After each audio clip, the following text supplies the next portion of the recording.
25절 말씀을 한 절만 잠깐 보겠습니다. 4장 25절입니다. 잘 모르는 분이 계시면 찾아주세요. 같이 25절 한 절입니다. 한 절.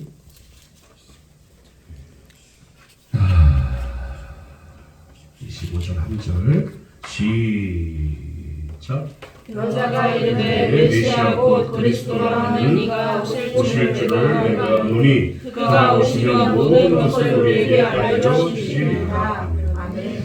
완전 폭로라는 제목으로 잠깐 말씀을 봅시다. 완전 폭로. 여러분 완전 폭로 한번 당해보신 적 있습니까? 내 비밀을 우리 둘만 알아야 되는데 비밀을 말해놓고 내가 네 비밀을 지켜줄 테니까 걱정하지 말고 말하라 했는데 그 다음날 완전 폭로해가지고 내가 말한 거 다 알고 있다. 이런 경험 있는 사람들 손 들어보세요. 라고 하면 유리가 넘어서 손들 수도 있습니다. 완전 폭로. 아직 제 폭로. 이 완전 폭로라는 것을 우리가 말씀을 잠깐 보시는데 이 예수님께서 사마리아 여인을 만나서 제일 먼저 하신 일이 무엇입니까? 문제의 본질을 폭로하신 겁니다. 문제의 본질을. 예수님께 물을 달라고 했습니다. 예수님께서 그 사마리아 여인에게 물을 달라 하셨죠. 그랬더니 이 여자가 뭐라고 이야기합니까? 왜 유대의 남자이면서 사마리아 여자에게 물을 달라 하십니까? 라고 하셨습니다. 왜 유대의 남자이면서 사마리아 여인에게 물을 달라 하셨을까? 오늘 이 말을 대답합니다. 그랬더니 예수님이 이렇게 말씀하시죠. 내게 물을 구하였으면 영원토록 솟아나는 생수를 주었으리라 그랬습니다. 여자가 뭐라고 합니까? 물 기르는 것도 없는데 어떻게 물을 떠줄 수 있겠습니까? 줄 수가 없습니다. 계속해서 사마리아 여인은 겉도는 이야기만 하죠. 자기 속내를 이야기하지 않습니다. 그럴 때 핵심을 찌르는 말 한마디를 하시죠. 주님께서 내 남편을 데리고 오라. 처음으로 진실해진 것입니다. 그때 이 여인은 어떻게 응답합니까? 남편이 없다라고 고백합니다. 근데 사실 이 여인은 남편이 몇 명이나 있었습니까? 5명. 5명. 지금 살고 있는 남편도 내 남편이 아니다 그랬습니다. 어떻게 보면 이 여인은 잘못 살은 인생이라 할 수도 있겠습니다. 그런 남에게 알려주고 싶은 그런 과거가 아닌데도 불구하고 예수님은 이 여인의 그 모습을 그냥 폭로해 버리셨습니다. 그럴 때 이 예수님과 이 여인의 대화를 한번 살펴봅시다. 먼저 예수님은 문제의 본질을 폭로하셨습니다. 폭로해 놓고 난 다음에 너 같은 나쁜 여자가 어디에 있냐고 하면서 질책하지 않으셨습니다. 예수님은 수술한다고 배를 열어놓고 닫지 않는 엉터리 의사가 아니라는 것입니다. 예수님은 이 모든 상처를 드러내게 하시고 그 모든 상처를 치료해 주시는 분이신 줄 믿습니다. 그리고 풀어주시고 사랑해 주십니다. 내가 그렇게 바라던 그리스도다 라고 그렇게 예수님께서는 말씀하십니다. 예수님께서 너처럼 죄 많이 지은 자가 무슨 예배를 드리느냐, 회개부터 할 생각을 해라 라고 말씀하시지 않고 예배에 대한 모든 질문을 응답해 주셨습니다. 예수님께서 이 사마리아 여인에 관한 모든 것을 다 풀어주셨습니다. 그랬더니 이 사마리아 여인을 통해 어떤 일이 벌어집니까? 4장 25절 나의 행한 모든 일을 내게 말한 사람이 와보라 이는 그리스도가 아니냐 하니라고 합니다. 여인은 동네로 뛰어가서 나의 행한 모든 일을 내게 말한 사람이 어떤 사람인지 한번 와서 보라라고 외치기 시작했습니다. 이 말을 간단히 요약하면 어떻게 요약이 되냐면 나를 알아준 분을 보라. 나를 알아준 분을 보라라는 것입니다. 나를 인정해준 분을 보라라는 것입니다. 내가 세상에서 한 번도 인정받지 못하고 소외당했는데 나의 죄를 다 아시지만 나를 품어주시고 나를 인정해주신 이 예수님을 한번 바라보라라는 그런 말씀이 되는 것입니다. 세상에서 여러분 소외당하고 따돌림 당한 사람들이 있으면 예수님께 나오라는 것입니다. 베스트셀러 작가, 미국의 고든 맥도널드 그러니까 여러분 무슨 햄버거 가게 하지만 고든 맥도널드라는 목사님이 계세요. 이 목사님이 하루는 그 한 고아원을 방문했습니다. 그런데 유독 여자아이 하나가 따돌림을 당하고 있었어요. 우울해 보였습니다. 아무도 그 여자아이를 인정해 주지 않았기 때문이에요. 아마도 그 여자아이에게서 드러낼 것이 아무것도 없었던 것 같습니다. 이 목사님이 이 여자아이 옆으로 가서 큰 소리를 이야기하지 않고 속삭이듯이 여러 가지 말을 이야기했습니다. 밥 먹었니? 라고 물어봤습니다. 네, 밥 먹었어요. 너 참 예쁘게 생겼다. 이런저런 이야기를 했습니다. 그랬더니 주변에 있던 아이들이 무슨 이야기를 하는지 궁금해서 들으려고 가까이 오기 시작했어요. 그럴 때 목사님께서 뭐라고 말씀하셨을까요? 저리 가! 저리 가! 하면서 두 사람만 소곤소곤 이야기를 계속합니다. 대화의 주제는 간단합니다. 어떤 말을 했냐면 너 이를 보니까 누렇다. 이 닦았냐? 라고 물어봤어요. 하루에 안 닦았어요. 아이가 그러니까 하루에 3번씩 꼭 닦아야 해. 이런 내용의 이야기를 그 어린아이와 같이 나누었습니다. 별 의미 없는 일상적인 대화였어요. 그런데 아이들은 무슨 대단한 이야기를 하는 것처럼 여기고 그것을 들으려고 가까이 계속 오려고 해요. 그러면 이 목사님은 들으려 오는 아이들을 쫓아버렸습니다. 그리고 헤어질 때 큰 소리로 외쳤습니다. 너 나하고 약속했던 거 꼭 지켜야 해 라고 목사님이 그렇게 그 여자아이하고 약속을 하고 도장까지 찍고 나왔어요. 그랬더니 다른 아이들이 무슨 대단한 약속이나 한 것처럼 생각하고 그 여자아이를 인정해주기 시작했던 거예요. 야, 너 대단하다. 저 목사님하고 1대1로 약속할 정도이니 너 굉장하다.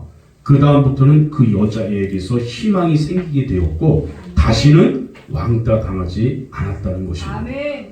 여러분 맥도날드 목사님이 든 치유에 대한 한 가지 바로 예가 바로 이런 예였습니다. 무슨 뜻입니까? 사람들에게 이렇게 누군가로부터 인정받는 자기만의 비법이 있을 때 자신감을 가질 수 있다는 거죠. 예수 믿는 사람들은 어떤 존재입니까? 한마디로 이야기해서 예수님과 나눈 꿈의 대화가 있는 그런 사람들인 거예요. 다른 모든 사람들은 알지 못하고 하나님과 나만이 아는 1대1의 대화가 있는 그런 사람들인 것입니다. 그래서 우리는 자신만만한 사람들이 되는 줄 믿으시기 바랍니다. 너희들은 알지 못하는 것을 나는 가지고 있다. 너희들은 보지 못하는 것을 나는 보고 있다. 예수님이 나를 인정해 주신다. 이런 마음이 우리에게 있기 때문에 우리는 자존감이 높아지는 거예요. 아멘. 여러분 사도 바울이 이렇게 활발히 활동할 수 있었던 이유가 무엇인 줄 압니까? 예수 믿는 그 당시에 예수님의 제자들이 활발하게 움직이고 활발하게 예수님을 증거한 이유가 무슨 이유인지 아세요?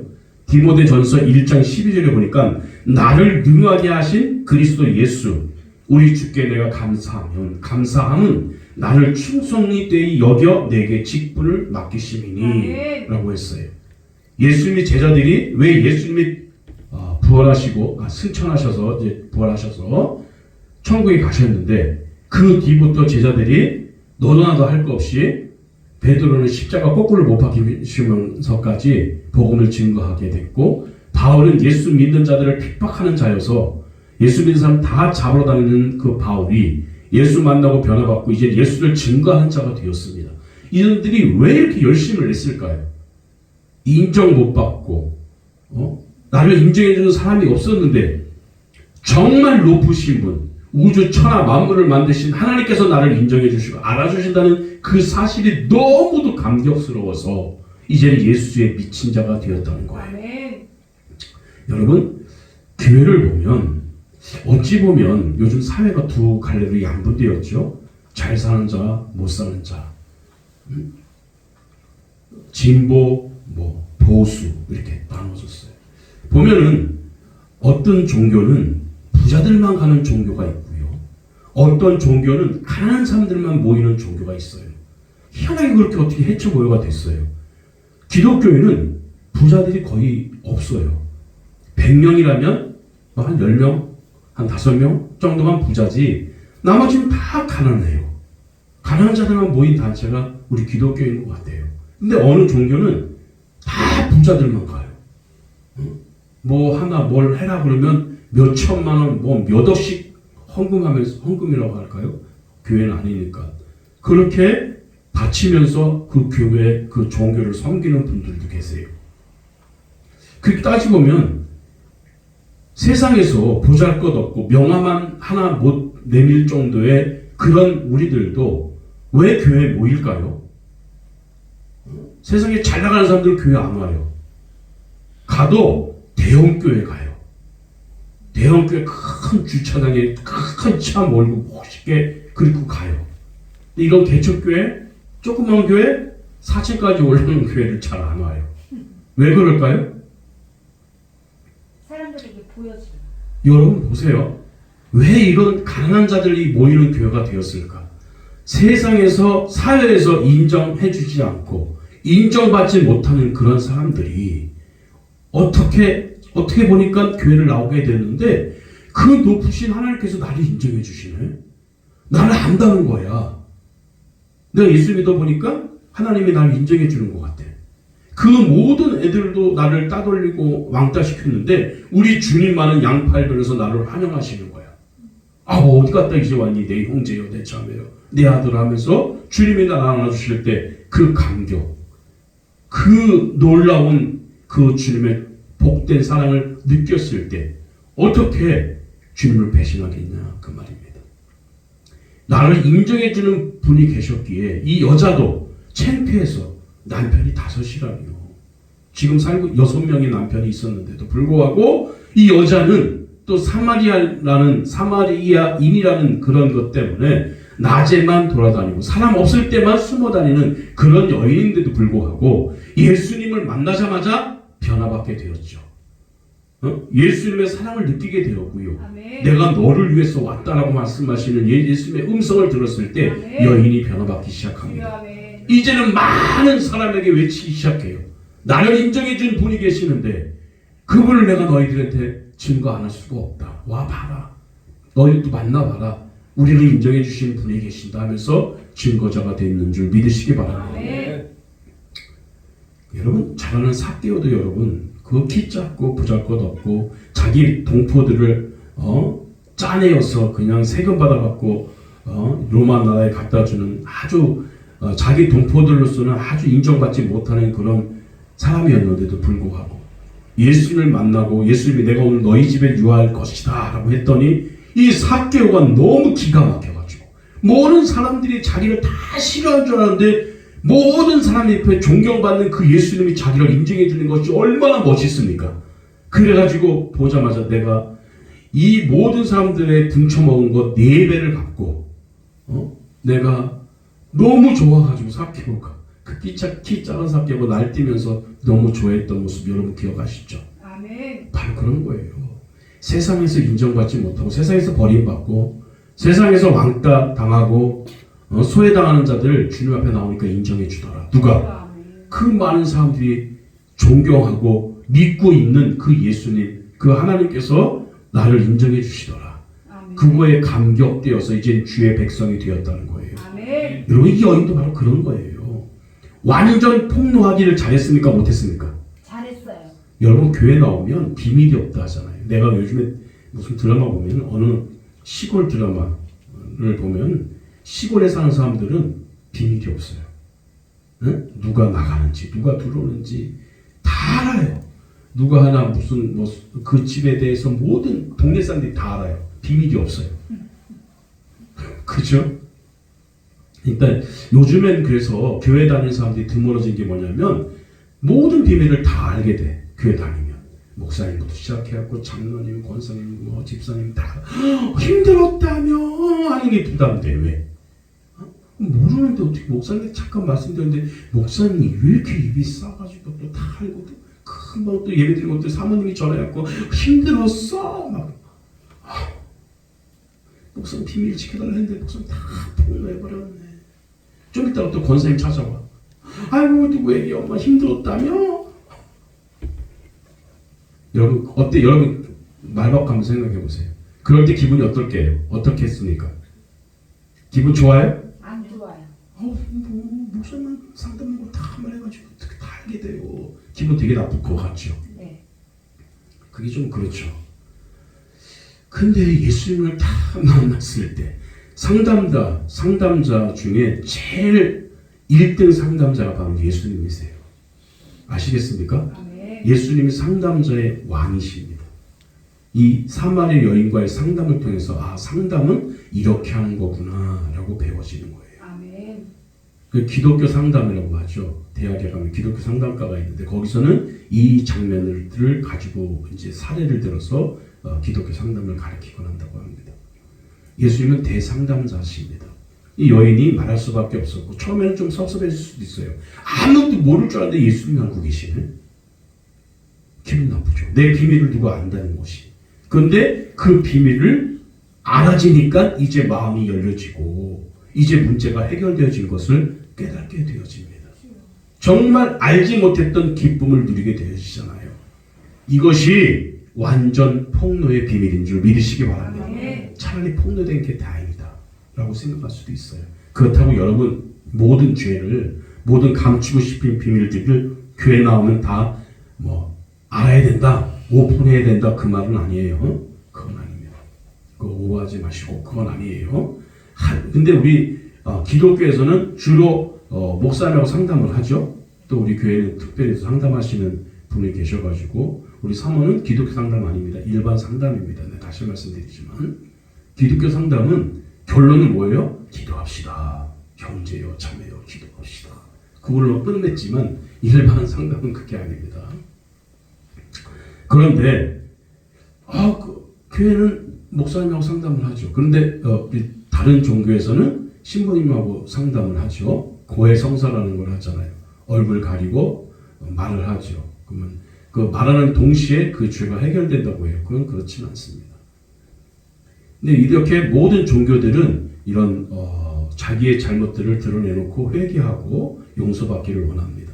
근데 우리는 목사님보다 상담사보다 하나님께 기도하시는 거예요. 하나님, 내가 이런 문제가 있는데, 내가 이런 문제가 있고 남에게 나타내고 싶지 않는 이런 문제가 있는데 주님 어떻게 하면 좋아요? 라고 한다면 주님께서 오늘 이렇게 사마리아 여인에게 말한 것처럼 우리에게 깨끗한 용서와 이렇게 하나님의 사랑을 깨달을 수 있는 은혜가 있게 되는 줄 믿으시기 바랍니다. 아멘. 사도 바울로 하여금 생명을 바쳐가면서 일할 수 있게 된 원동력이 여러분 사마리아 여인에게 오셔서 그를 인정해 주셨던 것 같이 여러분도 인정해 주시는 그 예수님의 음성을 듣고 다시 세상 가운데 담대히 나아가는 복된 성도가 되기를 주의 이름으로 부탁드리겠습니다. 기도하겠습니다.